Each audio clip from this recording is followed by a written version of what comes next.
I'm in the game still rapping at a high capacity. If Nas wants to smoke, come in the booth. I will rap He don't want circles no around. smoke. He enjoying that 150 million, 200 million he done made. Okay then, so then leave me alone while I'm on the field. You was effing with him. He wasn't bothering you. Yeah, I just seen the Breakfast Club. Jimmy popping all that. I be seeing Jimmy talking about, we Gucci boo boo. He in the Gucci store. Talking about, we Gucci boo boo.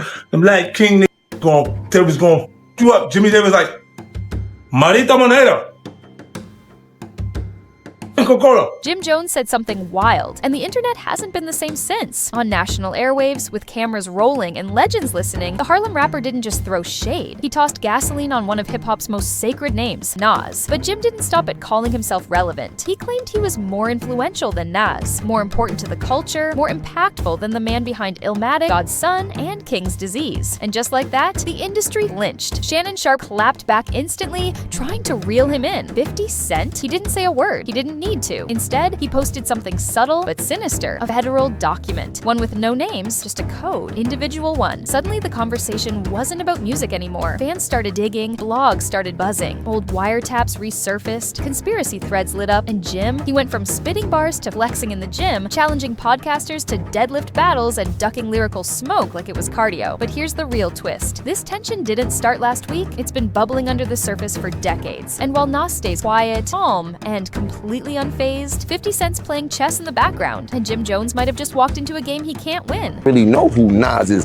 If he's 22, he's born in 03. Not all of them, some of them though. Because in this saga, words don't just spark drama, they dig up the past, and some receipts were never meant to be found. It all started with one interview. Jim Jones walks into Shannon Sharpe's podcast, Nightcap, and drops a bomb so loud it shook the culture. I'm more influential than Nas, he said. I'm way more influential than Nas, and I don't care what nobody say. I know I made a little boo-boo when you talk about the sales and all this type of. I don't feel like getting into that rhetoric about where I started and where he started. Well, you said that bullshit. But listen, Nas was nice when I was in high school. When I was in 10th grade, Nas came out.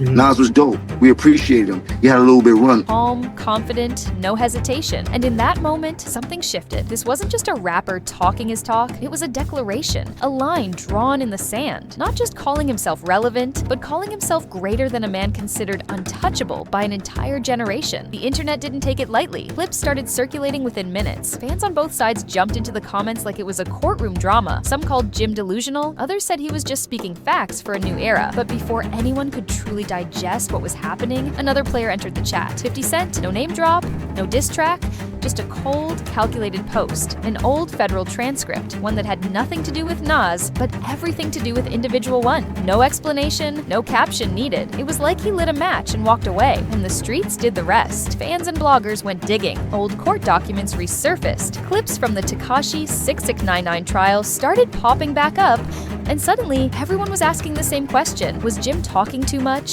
Or was 50 sending a reminder that some things are better left in the past? And just like that, a casual claim of relevance turned into something way bigger. Because now it wasn't just about Nas. It was about respect, reputation, and secrets that were never supposed to see daylight. To understand why Jim's comment hit so hard, you've got to rewind the clock. This wasn't just internet chatter, it was gasoline thrown on a fire that's been burning for over 20 years. Back in 2002, Nas walked into Hot 97 and seemingly out of nowhere took a shot at Cameron. Called his album whack. No context, no warning, just smoke. I recently saw a clip on Instagram where a young kid was comparing you to Nas and saying that you got that's my young boy big hits.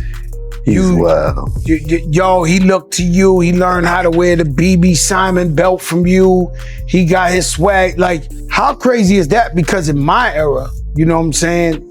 Nas is like a god. In my era too. I never got to see Nas. I never got to sit down and have a conversation with Nas and things like that. I had called you about it and things like that. That was like still one of the people that I never got to have a conversation throughout my history of rap and things like that. I think I would love to have a conversation with Nas. I wouldn't know if he knows it, but Nas was one of my all-time favorite rappers coming up and things like that. I've heard you say that. Since the barbecue and things like that. Like he really put the whole dope boy rap, crack hustler, get fresh rap into perspective before anybody else. Dipset didn't take it lightly. They clapped back, fast. And while Cameron was the first target, Jim Jones dove in head first. No hesitation. Suddenly, Nas and Dipset were were going at it on mixtapes, in interviews, and through subliminal shots. It wasn't just rap anymore, it was personal. Jim didn't just diss Nas, he disrespected him, said he'd smack the kufi off his head, kept that same energy in songs, in person, and on every mic he could get in front of. We Fly High wasn't just a hit, it was a victory lap.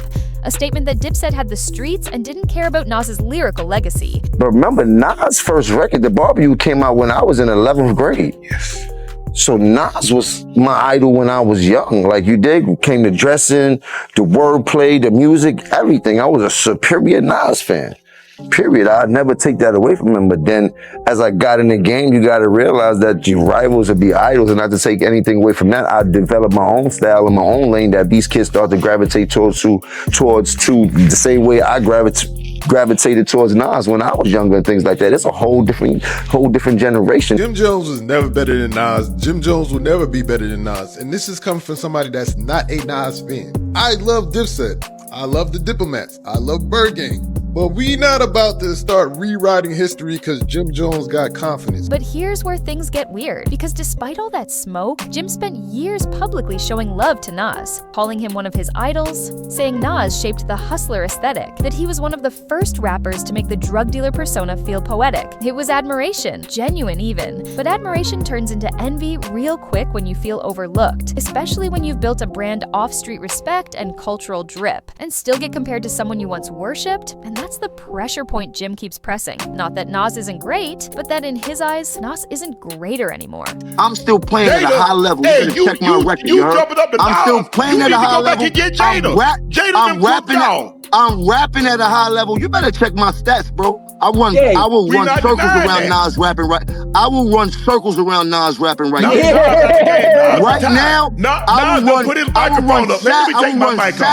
run Saturn around Nas right now rapping. What makes this whole situation even more confusing is that Jim Jones wasn't always on attack mode. In fact, not long ago, he was openly praising Nas. In old interviews, Jim called Nas one of his biggest inspirations, said he never got to sit down and talk with him, but always wanted to, that he used to study Nas's wordplay, his fashion, his image, that Illmatic was one of the first albums to make the dope boy lifestyle feel poetic. He even admitted it himself. He used to want to dress like Nas. Said Nas put the whole hustler rap into perspective before anyone else did. The admiration was clear. I came into light and started going crazy that these kids love me. They don't really know who Nas is. If he's 22, he's born in 03.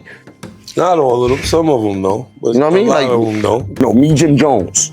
No Diplomats, no nobody else. Me, Jim Jones. Check my track record, then check everybody else's track record. Then go to the billboards and check all my entries, then check all them entries and shit. And I'm not taking nothing away from nobody, but I hear the comparisons and then be trying to act funny when it comes. No, I've been spanking a lot of this shit about the industry. I've been putting on. Can I ask you a question, Jim? Mm-hmm. You smoke, right? Yeah. Were you smoking when you said you better than Nas? I might have been a little bit. So what changed? Fast forward to a Fat Joe and Jadakiss podcast. Joe casually brings up a young fan comparing Jim's influence to Nas. It was meant to be lighthearted, maybe even a compliment, but Jim took it as confirmation. Suddenly, that respect turned into competition. It wasn't about being a fan anymore. Now, it was about who the new generation listens to, who the kids get their drip from, who gets the credit in 2025, not 1994. And that's when Jim shifted. No more humble talk. He stood 10 toes down on the claim that he's more relevant, more influential, and more impactful than Nas. And even when Shannon Sharpe pressed him hard, Jim didn't backpedal an inch. He said the streets don't move to Nas anymore. He said the new era doesn't even know Nas, and then, like he'd been waiting to say it for years, Jim made it crystal clear. He thinks he surpassed his idol, but not everyone was ready to let that slide, especially not Shannon Sharpe. When Jim made that bold claim on Nightcap, Shannon Sharpe didn't just let it breeze by. He sat back for a second, then leaned all the way in. Let me ask you a question, Jim.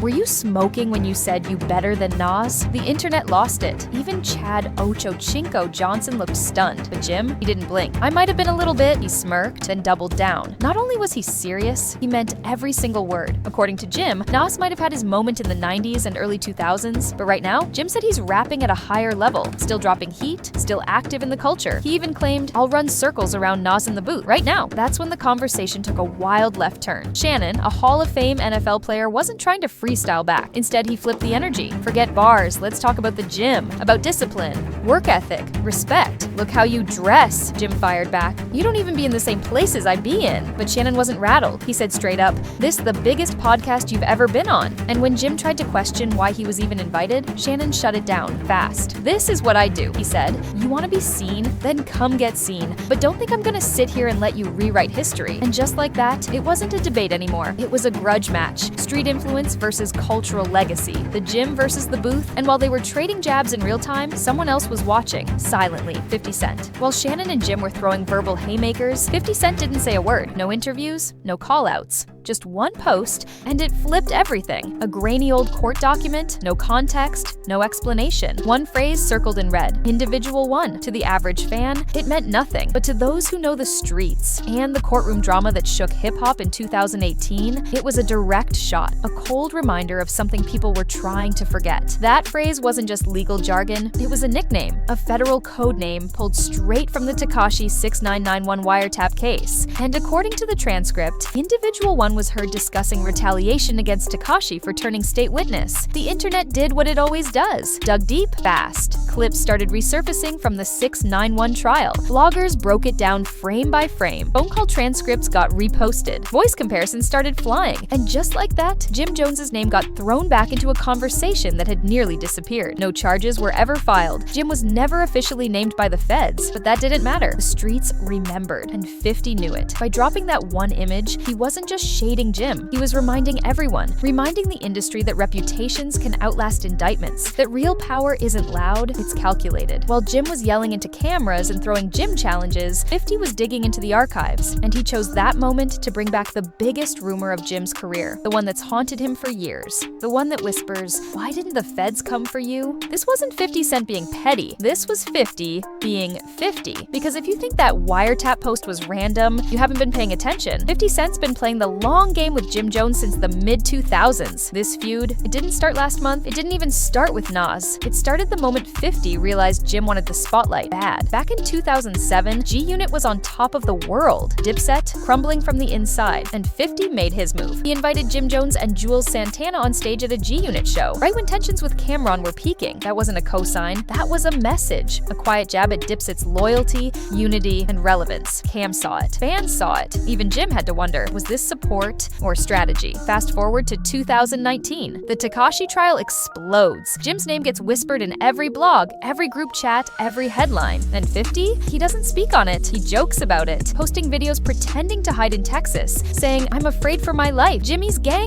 Everyone laughed, but that laugh had teeth, because while Jim's trying to prove he's still got it with Jim selfies and defiant interviews, 50's playing puppet master in the background, pulling strings, watching the internet stir, dropping reminders like breadcrumbs, never enough to get his hands dirty, just enough to keep everyone guessing. See, 50 doesn't shoot first. He waits until you move wrong, and when you do, he pulls receipts from 5 years ago, 10 years ago. Doesn't matter. Jim talked too loud, and now he's center stage, while 50 watches from the shadows, waiting. Because in the 50's world, silence doesn't mean peace. It means he's loading up for the next strike. With the internet on fire and 50 lurking in the shadows, Jim Jones did what no one expected. He stopped talking bars and started talking bench press. Instead of firing back with music, Jim tried to flip the narrative, started flooding Instagram with Jim selfies, pull-up videos, flexing challenges, all while still taking shots at Nas, and now, Shannon Sharpe. "You wanna see me? Meet me in the gym," he said, as if push-ups could erase the firestorm swirling around him. And the wild part, he was serious, calling Shannon out by name, telling him to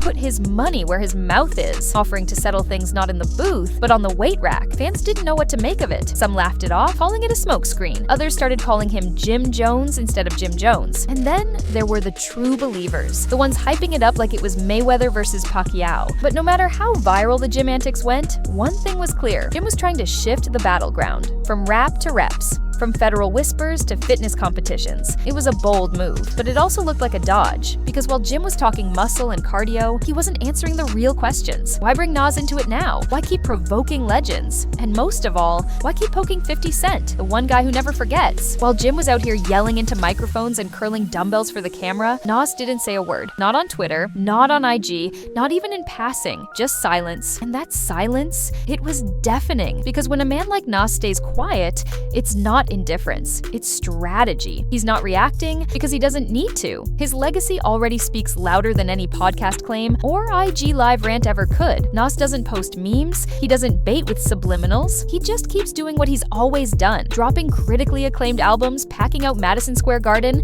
and walking through the industry like a ghost that never ages. But behind that calm, something else was happening. Whispers started. Industry insiders claiming Nas might actually be back in the studio, not to make noise, but to make a statement. A reminder that if he wanted to respond, it wouldn't be petty, it would be lethal, calculated. Meanwhile, Jim was still going, posting cash stacks, calling out the older generation, telling fans over 40 that if they still defend Nas, they already lost. He even dared anyone from his era to step in the booth and bring money with them, saying, "This game ain't free." It wasn't just about rap anymore. This had become generational, cultural, a war of influence, not just bars. And while Jim kept shouting from the field, 50 Cent was still watching, still silent, still waiting. Because in hip-hop, silence doesn't mean surrender. Sometimes it means the real response hasn't dropped yet. So what happens next? Will 50 finally drop the unreleased wiretap that fans swear exists? Will Nas break his silence and remind everyone who still runs the throne? Or will Jim keep swinging at ghosts, trying to rewrite a story that was finished years ago? One thing's clear, this ain't over, not by a long shot. So keep your eyes open, because in this game, the next move could change everything. If you're locked into this saga,